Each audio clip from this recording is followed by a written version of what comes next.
and start the live.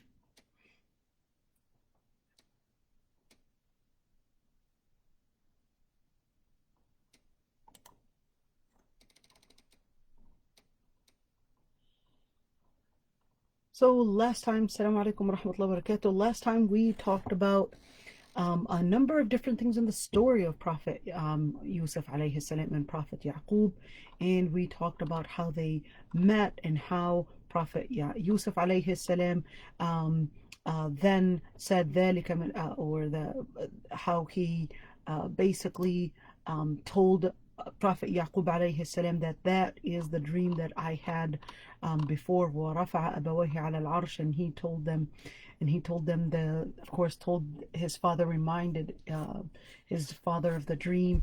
And رَبِّي قَدْ آتَيْتَنِي مِنَ الْمُلْكِ وَعَلَّمْتَنِي مِنْ تَأْوِيلِ الْأَحَادِيثِ. We talked about this ayah, how Prophet Yusuf alayhi salam is recalling, and this is really important, that when you actually want to make the dua, is that you remind yourself of the bounties that Allah subhanahu wa ta'ala blessed you with, and it's okay to say it. So you could even say it, just like Prophet Yusuf alayhi salam says, Rabbi qad ataytani min al-mulk. He was reminding himself and repeating it and saying it as a form of dua, as part of the dua. Ya Allah, you had given me, ataytani, meaning that Allah subhanahu wa ta'ala had given it to him, that he did not bring it to himself. And this is really important, that when you get a blessing, don't attribute the reason to why you got the blessing to yourself, but attribute it that it was actually given to you by Allah subhanahu wa ta'ala.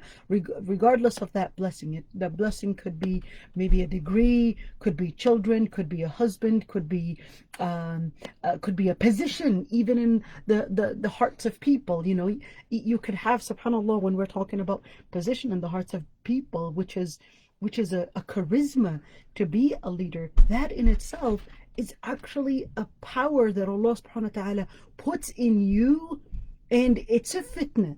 So نبلوكم بالشر والخير فتنة. نبلوكم بالشر means that Allah subhanahu wa ta'ala would prick you with shar, and al khair is fitna. So even al khair is a test. Al khair is a test, and shar is a test. So al khair could be intelligence, could be wealth, could be children, could be health, could be a position, a charisma that you have in dealing and controlling people and being able to lead people to a certain thing. And this is part of al-mulk. قَدْ أَتَيْتَنِي مِنَ الْمُلْك, that you would not attribute the blessings that you have to yourself, and that you just happen to be smart, or you just knew how to do it, and that's why you got into this position. But he says, آتَيْتَنِي مِنَ الْمُلْك, you had given me, you had blessed me with الملك. الملك is a position, is a power. وعلمتني من تأويل الأحاديث. علمتني, and attributing again that the ilm that he got, not to himself. He didn't give it to himself. He didn't bring it to himself. It wasn't because he just happened to be smart. But he says, علمتني, you were the one that taught me. Talking to Allah subhanahu wa ta'ala, but of course talking to Allah subhanahu wa ta'ala, it's more of a between him and Allah subhanahu wa ta'ala, where he's actually saying it as part of the dua. وَعَلَّمْتَنِي مِنْ تَأْوِيلِ الْأَحَادِيثِ, and you taught me from the interpretation of dreams. Al-ahadith literally, it actually means al-ahadith, like words and sayings, but here it's referring to the dreams. And that's why when we speak about dream interpretation, it's not that there's a specific science that you can actually turn to in order to learn it, but ta'wil al-ahadith in its science in itself actually goes back to from within Islam, goes back to like ayat or ahadith that they would go back to, or urf al-nas, meaning the culture and what these things are used for. So for example, if somebody dreams of cars, planes, this is talking about a transition. If somebody dreams of insects or dangerous animals. This is going to be speaking about somebody surrounding them that is dangerous. It depends on what animal it is. If this is dreaming of cows, cattle, etc., this is speaking about a harvest, rizq, etc., coming in. So it depends on what it is. It's associated either through ayat or a hadith, or even with the usage that people put this in where it's to help us. What does this refer to? The dreams themselves, they can refer to something that is going to happen in the future. It can also refer to something that happened before. It can also refer to something that is giving you a warning. It's giving you a warning, whether it's in the future or giving you a glad tiding. There's something coming up in the future. Something coming up in the future, and this is what you want to be prepared for. So different dreams, they have different things, and to do ta'wil al-hadith, it actually requires that the person has ilm in hadith and ilm in al-Quran, ilm in al-hadith, and ilm in lugha arabiya, and the knowledge in lugha arabiya to know what these words in the Quran and hadith mean. Now it's really important. Very often I'm asked, for example, a sister dreams of, let's say, a guy named Salama. And she would say, I dreamt of this, of Salama coming over to me and telling me such and such and such. And let's say her brother's name is Salama. She would think that this is referring to her brother. This is really often. It's not always the case. Not because you dreamt of X or Y or Z. Let's say you dreamt of me. Not because you dreamt of me that the dream is associated to me or associated to my name. It could be related to the position that I'm holding.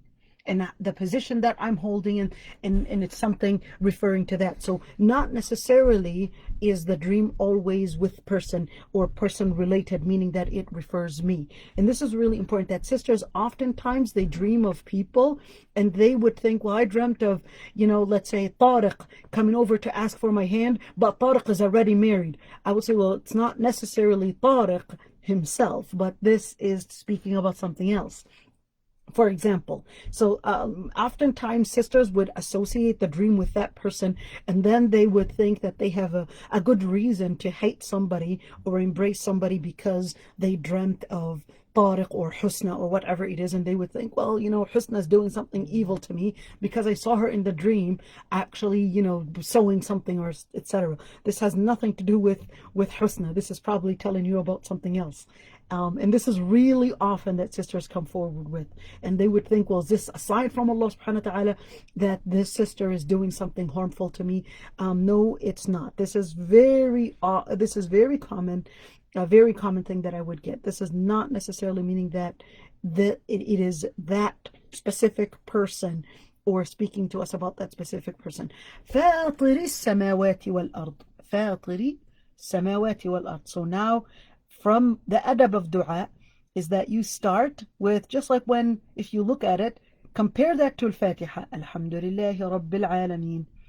Ar-Rahman Ar-Rahim. What did it start with? Alhamdulillah. It started out with praising Allah subhanahu wa ta'ala, even though praising Allah subhanahu wa ta'ala for what? But this is in general without being specific. Alhamdulillah Rabbil Alameen. And same thing here, applying it as with Surah Al-Fatiha. آتيتني من الملك وعلمتني من تأويل الحديث.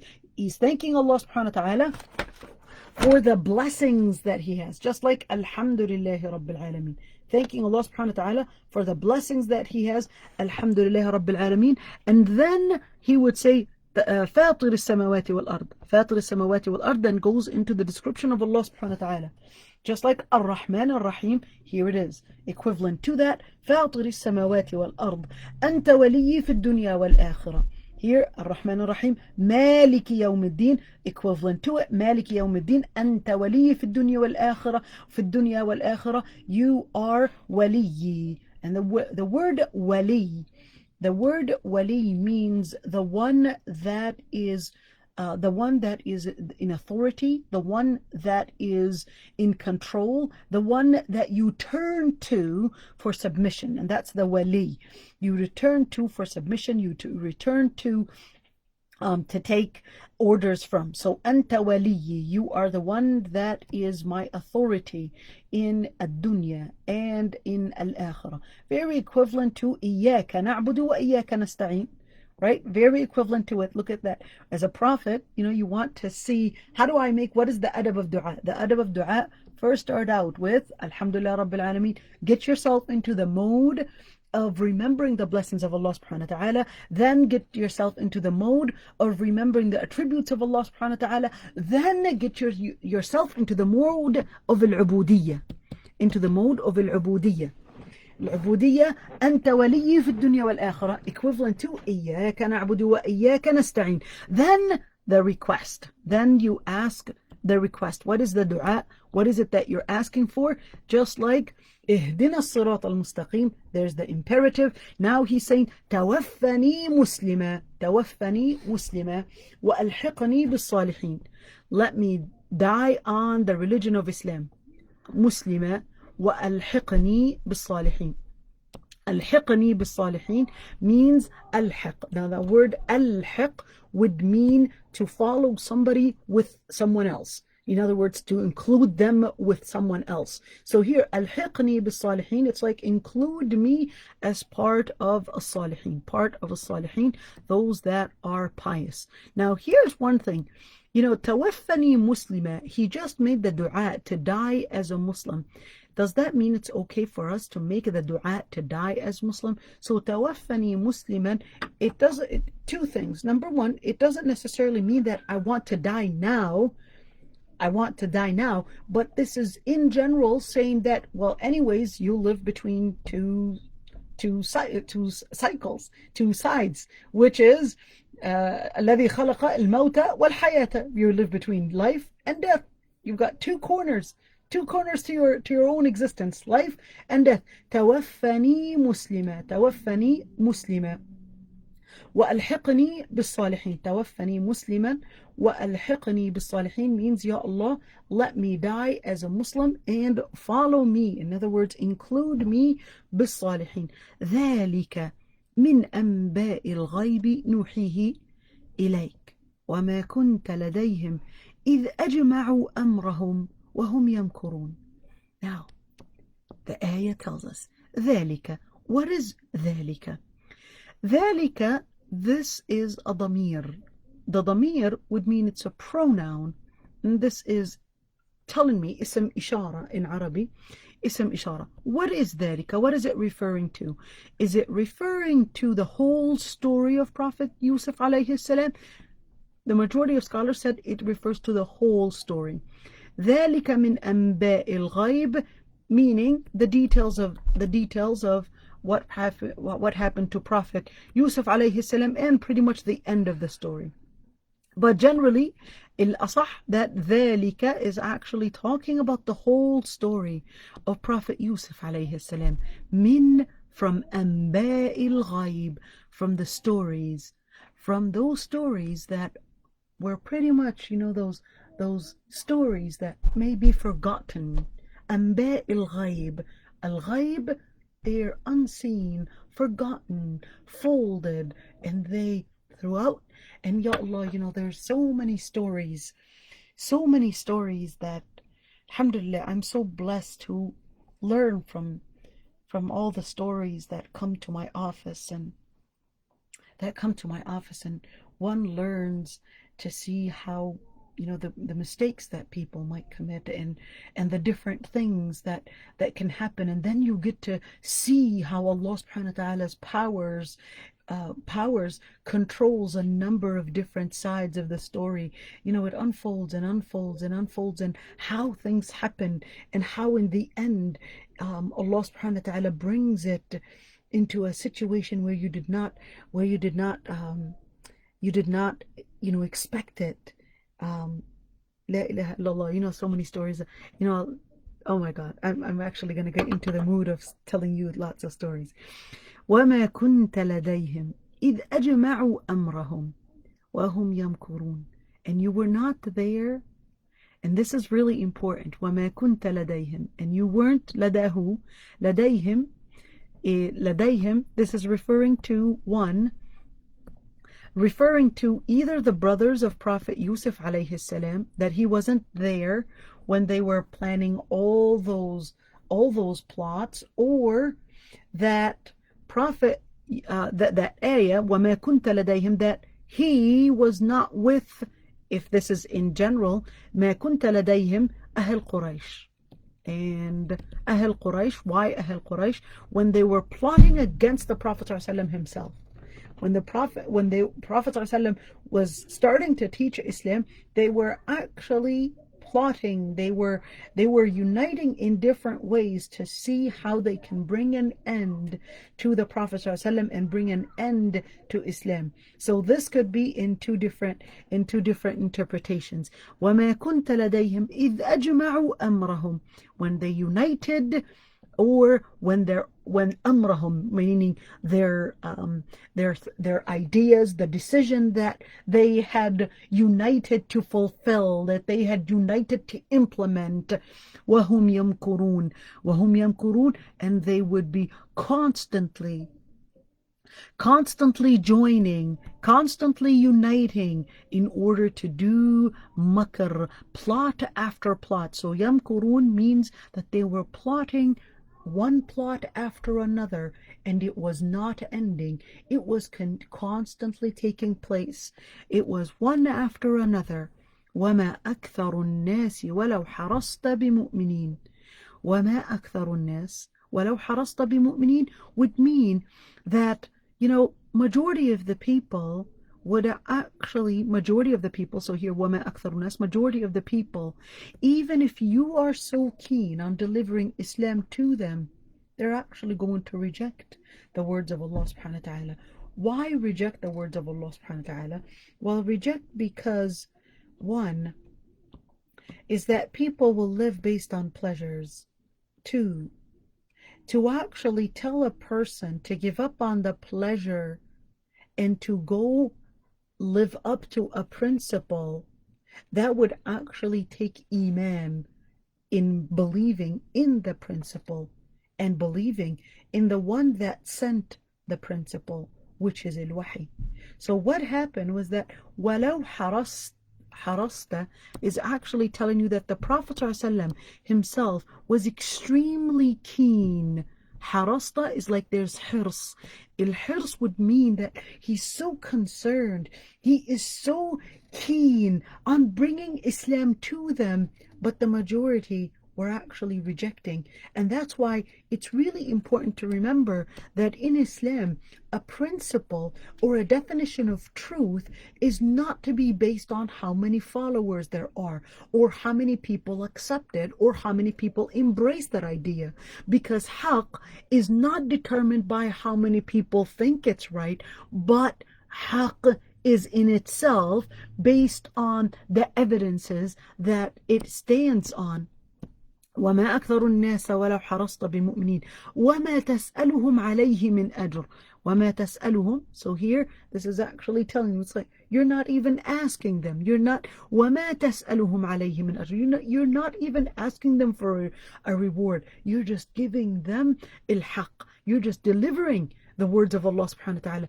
إِنْ هُوَ, it is only ذِكْرٌ لِلْعَالَمِينَ. It is just a dhikr, a remembrance for all creations. Why creations? Al-alamin actually comes from the root alam. One world, two worlds is alamin. This is منتهى الجموع. وكأي من آية. And this is, let me go back to this one. وما تسألهم عليه من أجر. When we look at da'wah,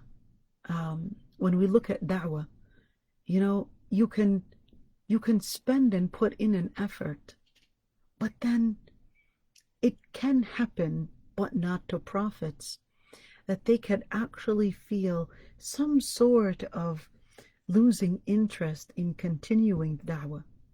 They can feel that, well, they're not listening, and that is if they didn't actually get absorbed by the amount of fitna. So the majority will try to include you in without you realizing. And the most important method that is used is mockery. It is to mock you, to make fun of you in order to make you feel that your self-esteem is gone, your confidence in the words that you have, in the da'wah that you have, to take it away. So mockery is a method, that condescending method, in order to let you lose your confidence in the words of Allah subhanahu wa ta'ala. And this is really important to remember, that when you want to make da'wah, you have to always surround yourself with salihin, because it could easily absorb you if you're alone. That the amount of fitna that surrounds you, even when you're about to give it da'wah, when you're going to be giving them da'wah, it can easily absorb you and take you in. So you have to surround yourself with salihin. So surround yourself with salihin. 2, you have to have a moment of khalwa. A moment of khalwa. What is khalwa? Khalwa is a moment of seclusion, where you're sitting down and doing that dhikr on your own. You're doing that istighfar on your own. You're doing muraja'a for talab al-ilm, for Quran, for dhikr itself on your own. So yes, you need that company of salihin to surround you, but you also have to have a moment to review a number of different things, and to bring about that sincerity enhancement. So you always need that khalwa. And that's why for hifdh al-Quran, memorizing Quran is one very important method for khalwa. Why memorizing the Quran? Memorizing the Quran is the best way to do dhikr.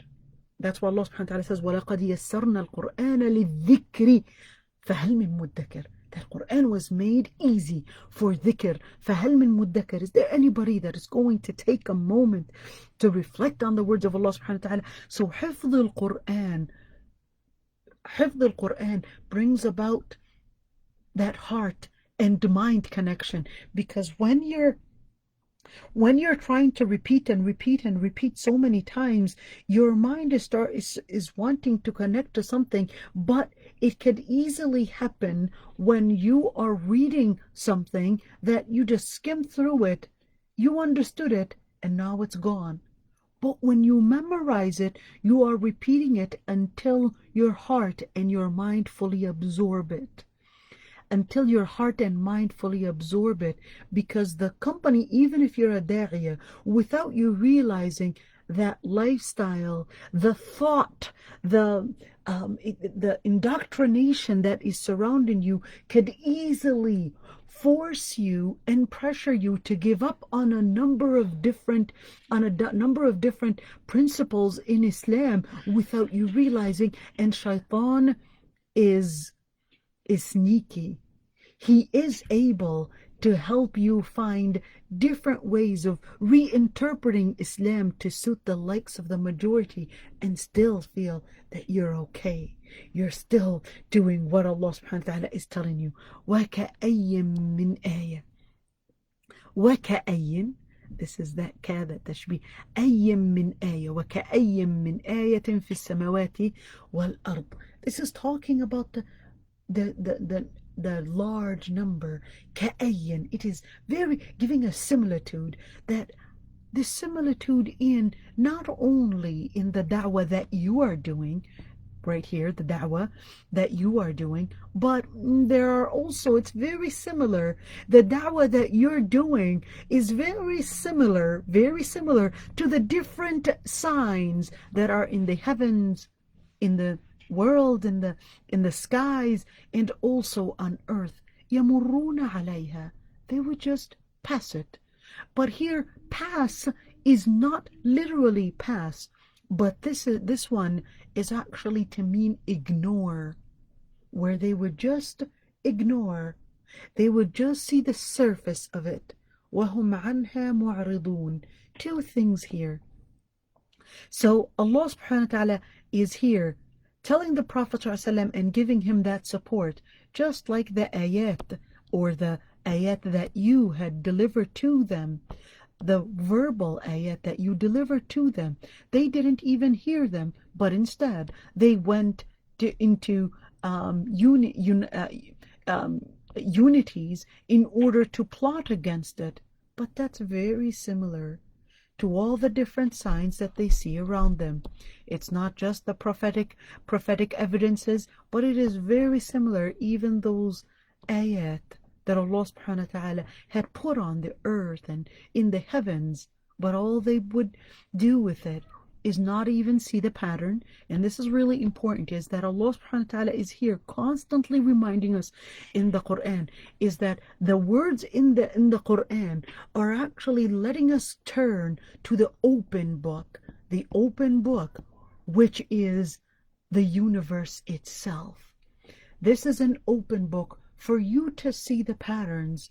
Who put all this together? Where is it heading? Why was it all put there? يَمُرُّونَ عَلَيْهَا. But those that are kafirin, يَمُرُّونَ عَلَيْهَا. They just pass it. Yes, they might study it, but studying it does not necessarily mean that they had seen the purpose behind it.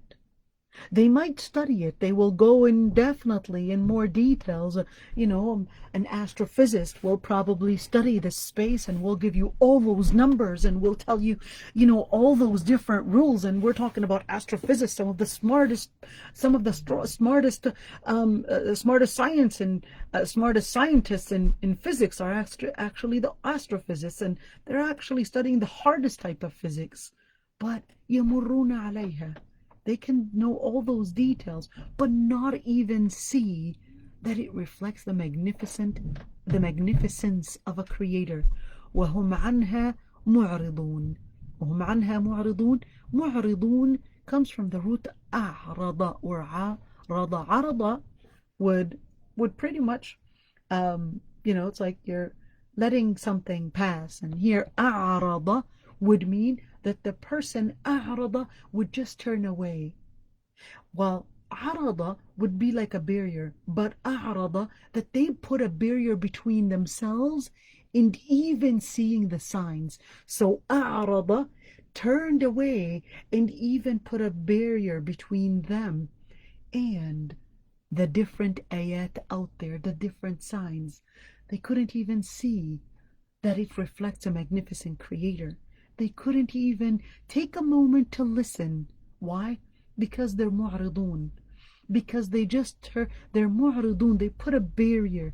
They didn't even want to hear. Didn't even want to go further. They were just so indoctrinated with all those different hypotheses that it was all about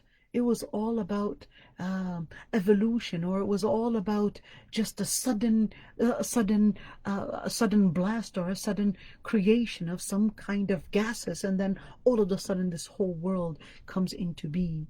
وَمَا يُؤْمِنُ أَكْثَرُهُمْ بِاللَّهِ إِلَّا وَهُمْ مُشْرِكُونَ. And even those, the majority,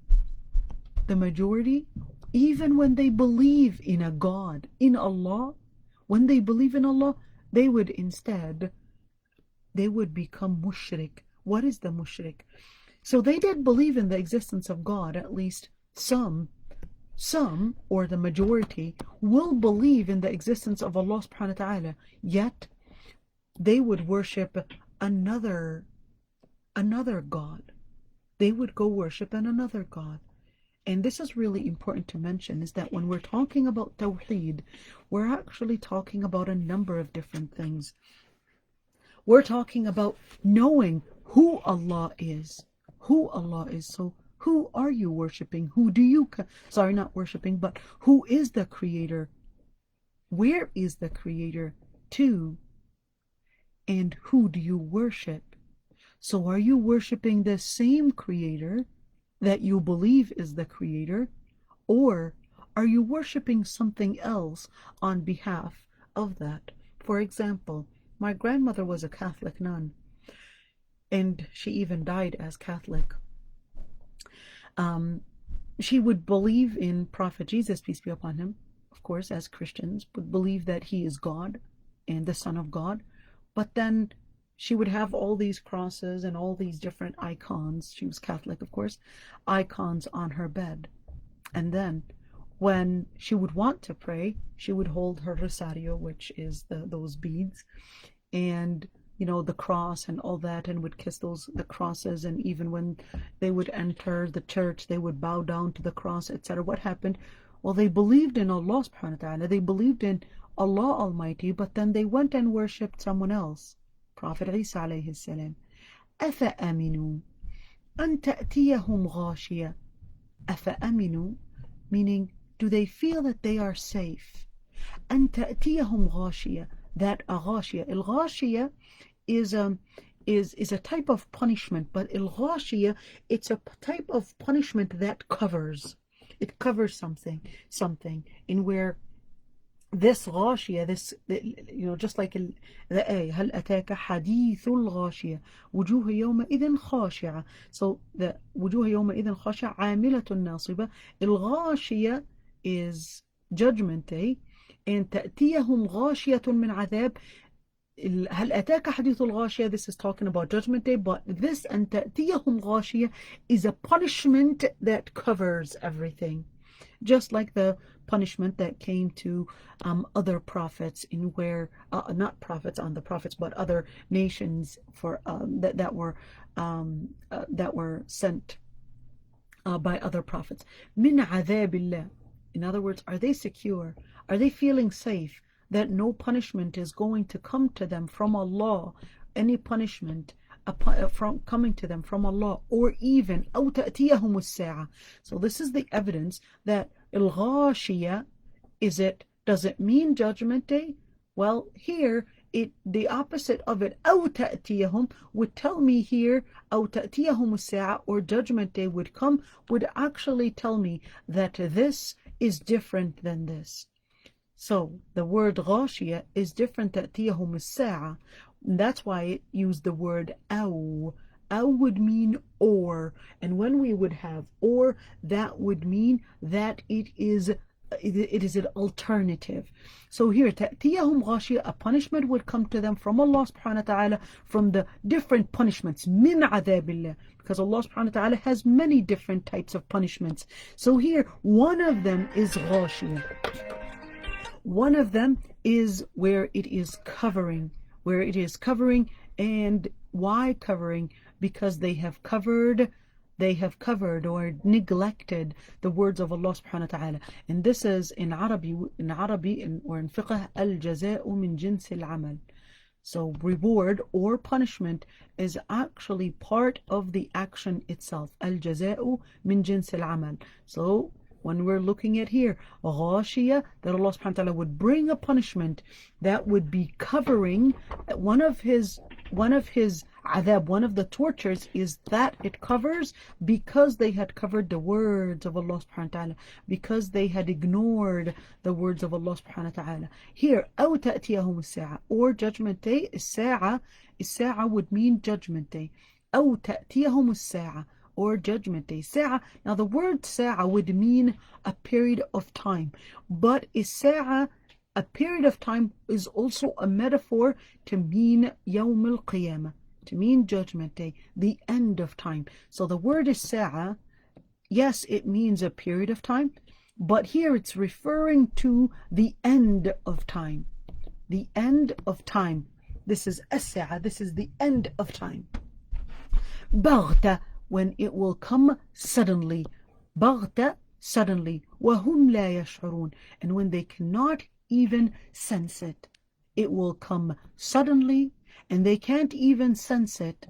It's very similar, that, in other words, that they could think of it as one of the different natural disasters, or they might think of it as one natural change, and not realize that it is actually the end of the hour, the end of time. قُلْ هَذِهِ سَبِيلِي. Again, now notice the connection where the ayat were actually telling the Prophet ﷺ, this is how this is how they deal with you, and this is how they deal with the words of Allah subhanahu wa ta'ala. قُلْ هَذِهِ سَبِيلِي, and say, قُلْ هذه. Why say?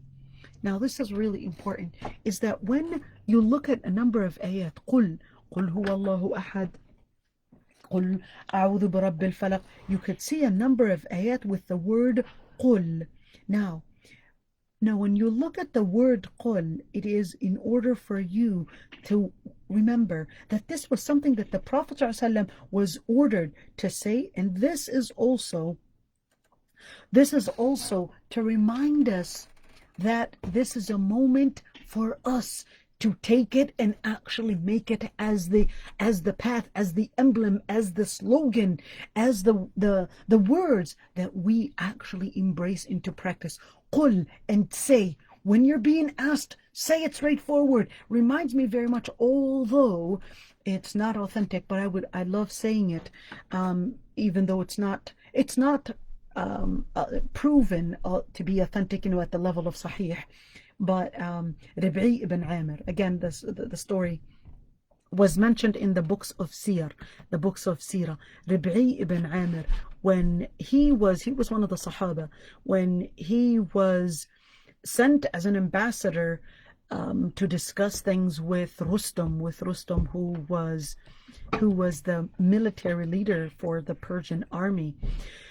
So he asked him, well, why are you engaging all this? What is it that you want? And he says, ابتعثنا الله لنخرج العباد من عبادة العباد إلى عبادة رب العباد.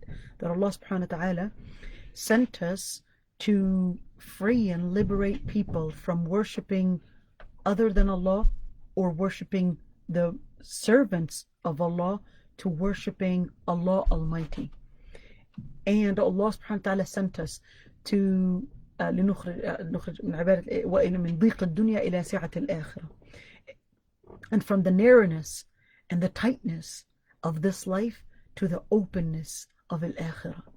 In other words, he's referring to the legislatures, the principles. And this is one of the stories, although, like I said, not necessarily authentic as in the hadith, but this is part of those stories that were mentioned. It could be true, that were mentioned in the books of Sirah. قُلْ هَذِهِ سَبِيلِي. Now referring to the da'wah that they are doing. هَذِهِ سَبِيلِي. And this is telling the Prophet ﷺ, say, this is the path that I'll be firm on. This is what I will be taking. أَدْعُو إِلَى اللَّهِ. I call on to Allah Almighty, meaning what? My whole focus is really to tell people to turn to Allah Almighty, ala basira, with insight. Why? Because in order to give da'wah, you have to have ilm. You have to not only have ilm, but you also have to review the ilm.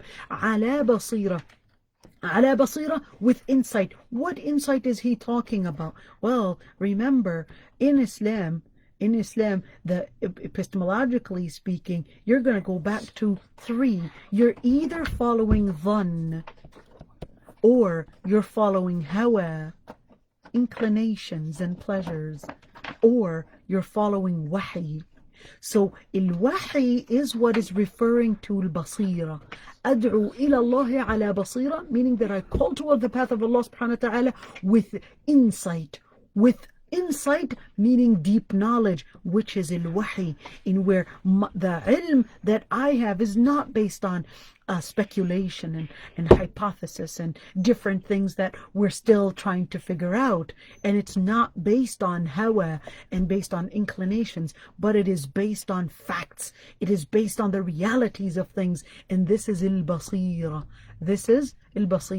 Al-basira is also another word. There's al-basar and there's al-basira, because al-basar would be something that you're able to literally see with your own eyes, but al-basira is further than looking at something from a shallow end, but it is actually looking at things at a deeper level. And this is why it's called basira, comes from the root basar. Ana wa man ittaba'ani. Ana And here this is هذه سبيلي, even though he already said sabili, referring to himself, أنا, meaning it is me and even those that follow me. Who are the followers, whether it's the Sahaba or those that actually take sabil, the path of the prophets, as the path. So in other words, the prophets did not leave wealth and they didn't leave that type of legacy, but the legacy that they left is actually the da'wah ala basira, the da'wah with knowing how to distinguish haqq from batil based on al-basira, based on, going back, al-wahi, based on al-wahi. أنا ومن اتبعني. In other words, those that follow doing the same exact thing, they're delivering the message with the same concept. The concept is to actually worship Allah subhanahu wa ta'ala. Worship Allah subhanahu wa ta'ala. وَسُبْحَانَ اللَّهِ وَمَا أَنَا مِنَ الْمُشْرِكِينَ.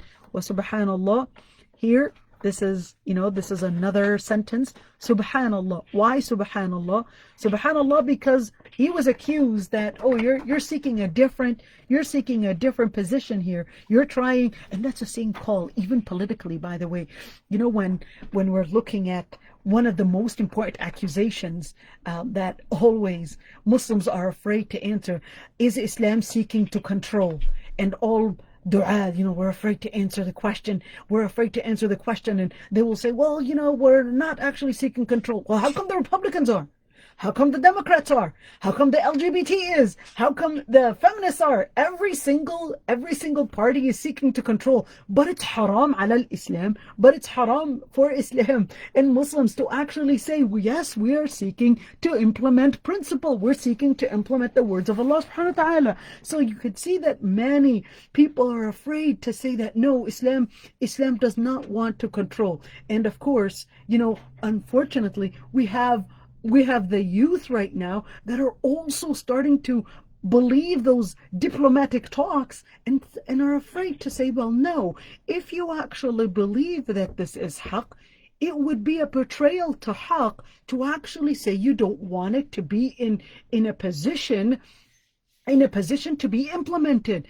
When you say a position to be implemented, that would actually mean a position to put something on ground, to be in control. How are you afraid to say that, yes, I believe this is haqq and I believe this is what should be implemented? So unfortunately, the diplomatic talk is right now becoming that interpretation that Muslims actually think is true. So be careful from that. So subhanallah, because again, the accusation is if it was there from the time of the Prophet ﷺ. Are you here seeking a position? Are you here seeking, some kind of a political order? Subhanallah, it's like there's no God worthy of worship of Allah subhanahu wa ta'ala. There's no one like unto Allah subhanahu wa ta'ala. In other words, he is actually telling them that my goal is not wealth, is not position, but it is actually to implement the words of Allah subhanahu wa ta'ala and put that into practice, put truth and principle and the definition of justice based on Allah subhanahu wa ta'ala, to put it as the reference that people turn to. وَمَا أَنَا مِنَ الْمُشْرِكِينَ. And I'm not one of those mushrikeen. Why mushrikeen? Because when we're talking about shirk, what is a shirk? Yes, a shirk is to worship other and associate partners with Allah subhanahu wa ta'ala. But shirk can actually come in different forms.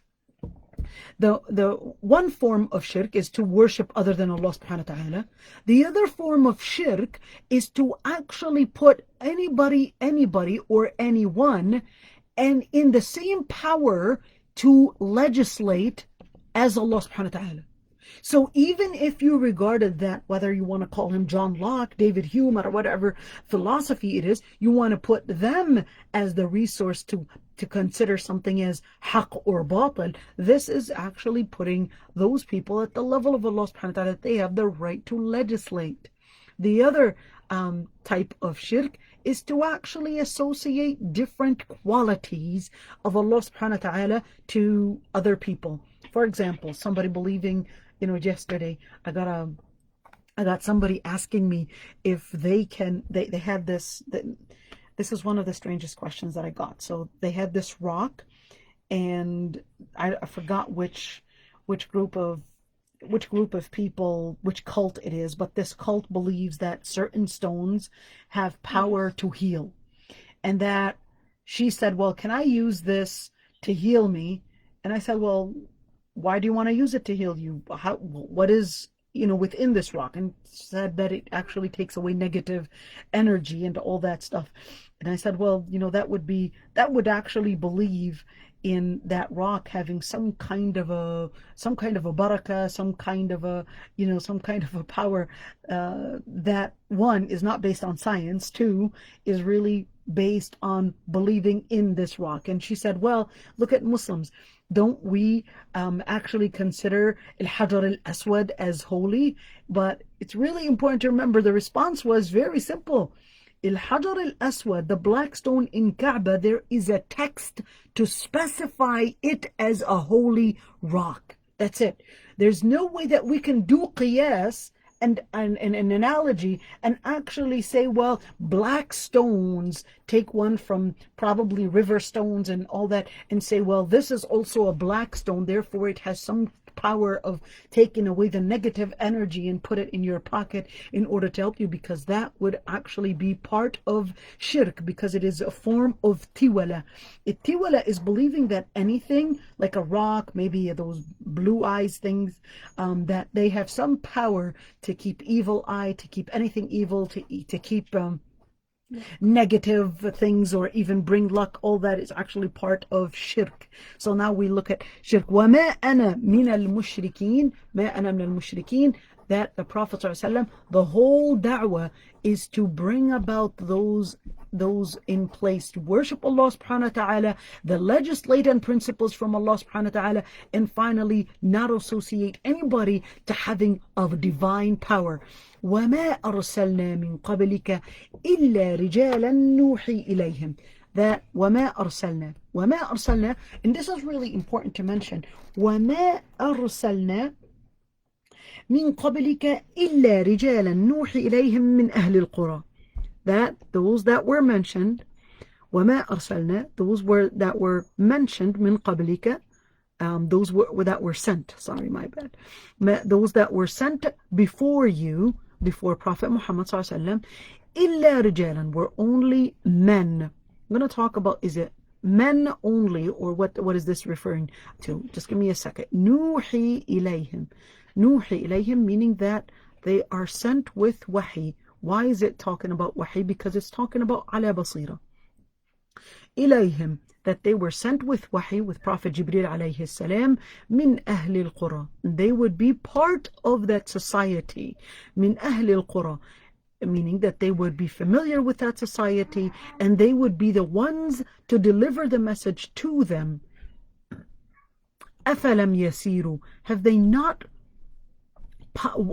walked through, have they not taken the journeys fil ard, on earth, to actually see how the ending of those that came before them, and in other words, those that came before them, and how when they rejected the words of Allah subhanahu wa ta'ala, how their fate was.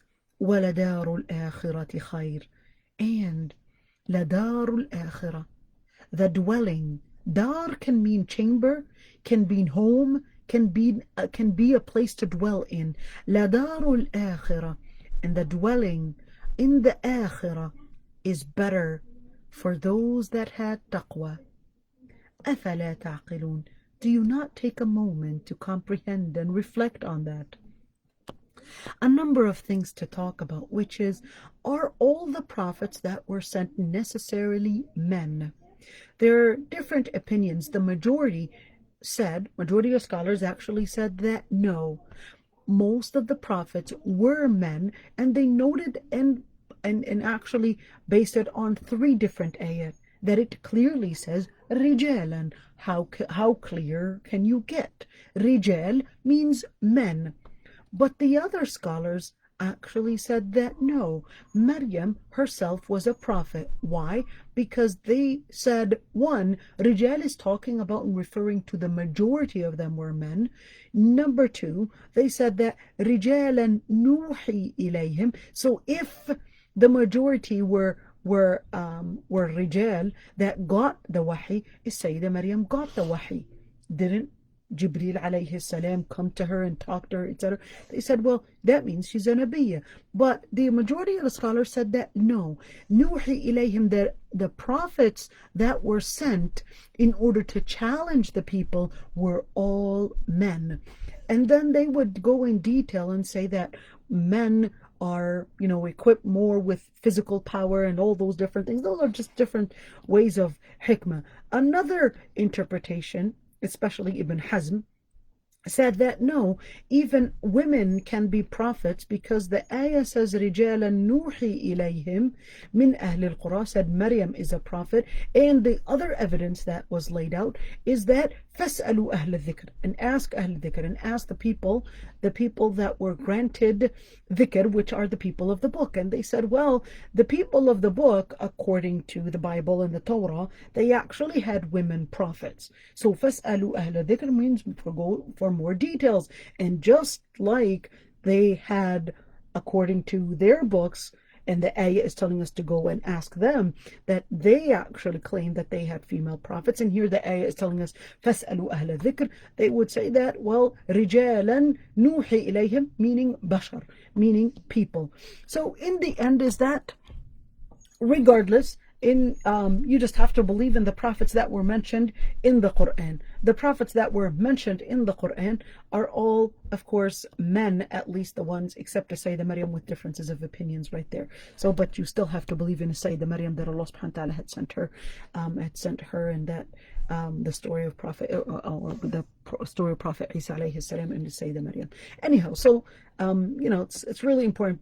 But a very dangerous thing that is happening in our times today is that we're getting a number of women actually, saying that, well, I need to feel that there are women representatives as prophets within the Quran, in order for me to connect and feel that I'm here not neglected, and that I'm here represented in the Quran. I think these feminist indoctrinations, are influencing the Muslim women in many ways, thinking that the Quran is biased, or that Islam is biased, and where are the women representatives, etc., is actually really, really dangerous. And in fact, it is actually kufr to think that the Quran or Allah subhanahu wa ta'ala is biased to only send male prophets, at least according to the majority of scholars. Because at the end of the day, is that even the prophets, it's not like, it's the same exact type of argument when the kuffar also said, well, how come it was him that was the prophet? Why can't I be the prophet? How come it's not Abu Jahl the prophet? How come it's not this? Because they were feeling that they were not represented. And that's the same idea. It's the Jahiliyyah idea, in where if a woman would say, well, how come I'm not represented too? Isn't that the same argument that Abu Jahl was saying? Abu Lahab was saying, how come it was him? And they were saying, if only they were أنزل or من القريتين عظيم, that they were like, if only the ayat were sent on somebody that is Azim, somebody that is of one of the chieftains. At least, we know that he's an honorable person. He's somebody of a high position. It's the same argument. It was where you actually would think that, I want to be represented here. How come I'm not the prophet? So it's the same kind of rejection without us realizing, but the only change is that we're making it that it has to be a woman, where I want a woman to be here, a prophet. So we will have, the Prophet ﷺ and another woman to be with him, in order to say, well, that therefore Islam is inclusive. Allah al-Musta'an. And it's very sad how we're seeing that Jahiliyyah actually getting listening ears. حتى إذا استيأس الرسل حتى إذا استيأس الرسل وظنوا أنهم قد كذبوا وظنوا أنهم قد كذبوا جاءهم نصرنا فنجي من نشاء ولا يرد بأسنا عن القوم المجرمين. And that is إذا استيأس الرسل, until, so they were giving da'wah until the prophets themselves have lost hope in what? وظنوا أنهم قد كذبوا, and they were very sure, this ظنوا here, that they were really sure that the people denied them. So the Rusul, they didn't lose hope in Allah subhanahu wa ta'ala. Those are prophets. They're not going to lose hope in Allah subhanahu wa ta'ala. They lost hope in having the people accept the da'wah. جاءهم نصرنا. Allah subhanahu wa ta'ala would then bring the nasr, would then bring the victory. فنجي من نشاء. And Allah subhanahu wa ta'ala will save whoever He wills. ولا يرد بأسنا عن القوم المجرمين. And no one is able to reject or return or even protect himself بأسنا from the powers of Allah subhanahu wa ta'ala on القوم المجرمين.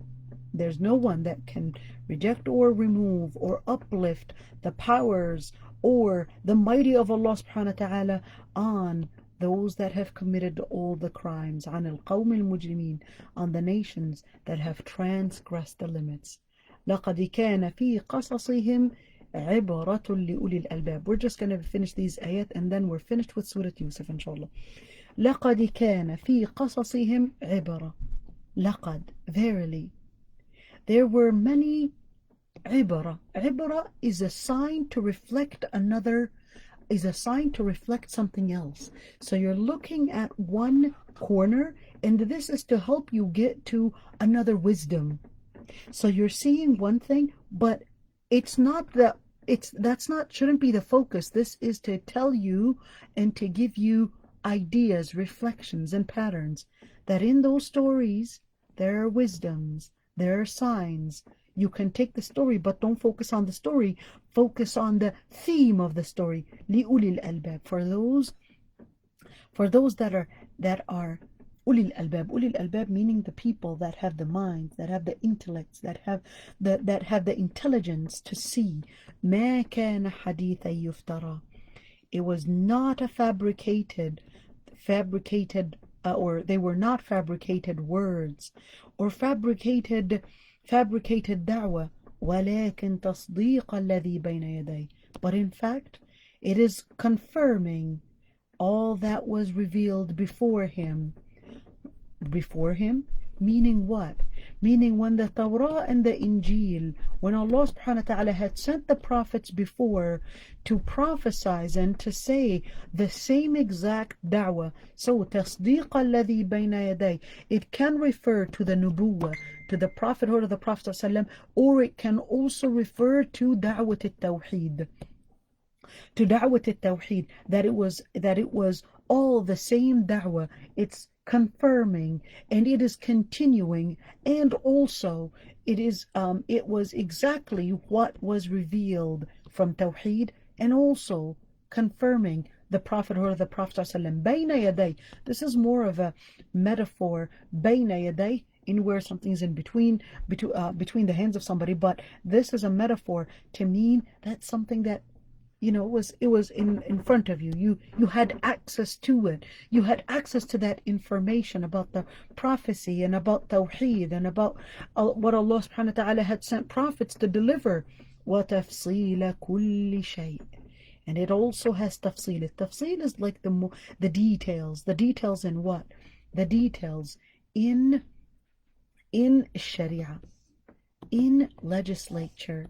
There are details how to live up to the words of Allah subhanahu wa ta'ala, and this is really important. So when we look at تصديق الذي بين يديه, this is talking about tawheed. This is the belief in Allah subhanahu wa ta'ala. وتفصيل كل شيء is talking about the Sharia.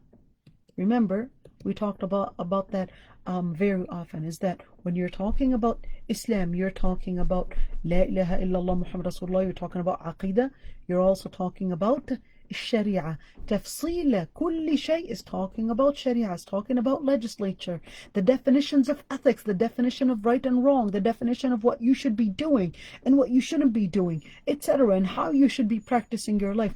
وَهُدَى وَرَحْمَةٌ لِقَوْمٍ يُؤْمِنُونَ. Now, huda is actually referring that it's guidance and it's also tazkiyah. That with Sharia, Tawheed is the base, Sharia is the practice, but even as a guidance, as a beautification, Quran and Islam actually has it all. That's the huda, that's the guidance, that's the akhlaq that comes with it, wa rahma, and in the akhirah. So this is in the dunya. In the dunya, it's تصديق الذي بين يدي. It actually has a tawheed, your understanding of the world, your understanding of God Almighty, your understanding of creation, and how to implement that into practice. تفصيل كل شيء. And even if you want to increase your rank, and in the akhirah, رحمة لقوم يؤمنون. In the akhirah, it's a mercy for those that believe. Is it in the akhirah, or another way to interpret it, that in the dunya it has the tawheed, it has the sharia, it has the increase of tazkiyah, and it even is something that will lead them to living a merciful life and a life with stability. So even if we are to say that this is in the dunya, this would be a part of the details, or we could say that this is actually in the akhirah. Rahmah is in the akhirah, or rahmah as that even Sharia and even Tawheed, Sharia and Tawheed are all just to bring about that mercy. And this reminds me of the ayah that Allah subhanahu wa ta'ala mentioned in 14 times for al-mu'mineen, لا خوف عليهم ولا هم يحزنون. 14 times, لا خوف عليهم, that they don't feel fear, there's no fear, ولا هم يحزنون, and they don't go into those depressing moments. They don't go into that deep sorrow, because they're living in a rahmah, they're living in guidance. Wasallam ala Sayyidina Muhammad. If there are any questions, I'd be happy to answer them, inshallah. And even the people on Facebook, if you have any questions. Alright, no questions. Assalamu alaikum wa rahmatullahi wa barakatuh, and jazakumullah khairan everyone for attending.